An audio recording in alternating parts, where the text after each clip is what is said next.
Awal film diperlihatkan ada beberapa helikopter terbang menuju Irak. Di dalamnya terdapat Komandan Luo yang sedang memandangi foto istri dan putrinya. Dia beserta timnya mendapat tugas untuk mengevakuasi ratusan orang yang bekerja di kilang minyak perusahaan Cina. Kilang minyak itu diketuai oleh Profesor Cheng. Profesor Cheng bercerita jika dalam beberapa minggu terakhir ini ada pasukan yang menyerang kilang minyak mereka, sehingga mereka memutuskan untuk mengungsi. Komandan Luo yang akan memimpin evakuasinya.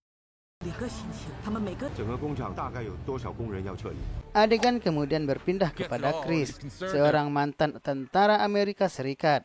Ia didatangi oleh adiknya sendiri yang bernama Henry dan timnya. Henry memberikan uang sebagai pembayaran Chris atas kerjasama mereka setelah menjual senjata kepada tentara Irak. Kemudian Henry menawarkan kembali pekerjaan kepada Chris, tapi kali ini Chris menolaknya. Chris bilang dia mau fokus kepada anak yatim yang selama ini dia asuh yang sudah bertahun-tahun tinggal di desa itu. Setelah itu Henry dan pasukannya pergi.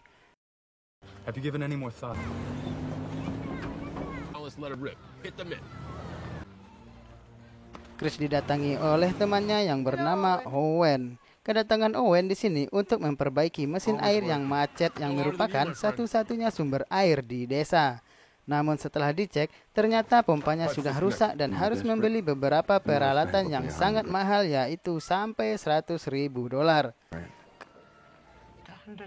Chris didatangi oleh ibu panti asuhan. Dia sangat mengkhawatirkan kondisi desanya itu, yang sudah mengalami kekeringan beberapa hari ini. Kata Chris, dia akan melakukan sesuatu. Kembali ke Komandan Luo dan timnya. Mereka akan berangkat pukul 9 pagi untuk mengevakuasi semua orang. Rute yang akan dilalui adalah jalan raya kematian. Setelah itu menuju zona hijau. Kemudian kita diperlihatkan pusat kontrol minyak perusahaan Cina yang telah mereka beli dari negara Irak. Profesor Cheng memasukkan flash disk dan kode untuk mengunci sistem itu. Dan juga dia mencatat di buku. Putra Profesor Cheng sedang tidak enak badan, jadi Profesor Cheng menyerahkan tasnya kepada Dr. Mei. Evakuasi ini dimulai dari anak-anak kemudian disusul oleh orang-orang dewasa. Profesor Cheng dan putranya berada di bus yang sama, sedangkan Dr. Mei disuruh naik bus yang bernomor 1, yaitu bus yang dikendarai oleh Komandan Luo. Semua bus berjalan beriringan, totalnya ada 11 bus. Kemudian bus berhenti sesaat mereka akan masuk ke jalan raya kematian. Daerah yang terkenal sangat berbahaya. Daerah itu sering dipakai untuk berperang. Menurut desas-desus, banyak ranjau yang dipasang di daerah itu. Tapi Komandan Luo terus melaju. Dia yakin itu hanyalah jebakan. Bus berjalan kembali. Komandan Luo mencoba berbicara kepada Dr. Mei yang tak lain adalah putrinya. Dr. Mei mempunyai dendam kepada ayahnya.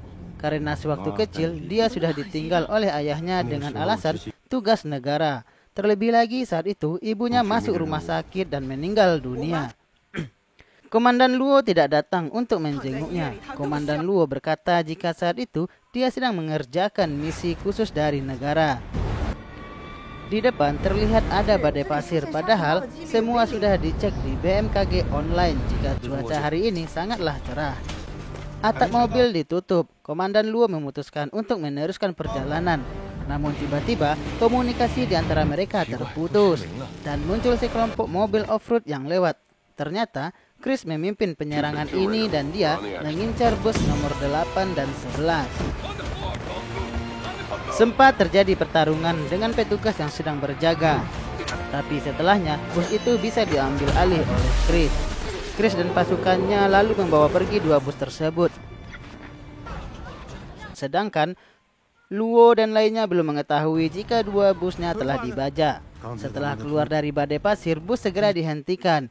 Ia mengecek kelengkapan semua anggotanya. Ternyata benar ada 2 bus yang menghilang. Komandan Luo memanggil helikopter untuk menjemputnya. Dr. Mei diajak untuk ikut karena dia bisa memberikan petunjuk tentang lokasi di Irak. Helikopter pun terbang. Komandan Luo menemukan sebuah mesin jack yang sengaja dipasang untuk menciptakan badai pasir.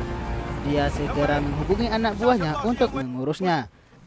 Sementara itu, Chris dan Henry mengeluarkan 4 orang sandera untuk dibawa. Di sini, Chris menyadari ada yang janggal pada misi kali ini karena para sandera tidak terlihat seperti penjual senjata, melainkan seperti marketing PT Base. Kelompok Chris terus melanjutkan perjalanannya. Dia berada satu mobil dengan adiknya. Tiba-tiba sebuah helikopter melintas di atas mereka. Itu adalah helikopter anak buah Komandan Luo. Lalu terjadi baku tembak antara kelompok Chris dengan helikopter dan berhasil meledakkan satu kendaraan. Chris langsung menghentikan mobilnya dan menembaki helikopter itu terus-menerus sehingga helikopter tersebut terkena tembakan dan jatuh di pegunungan.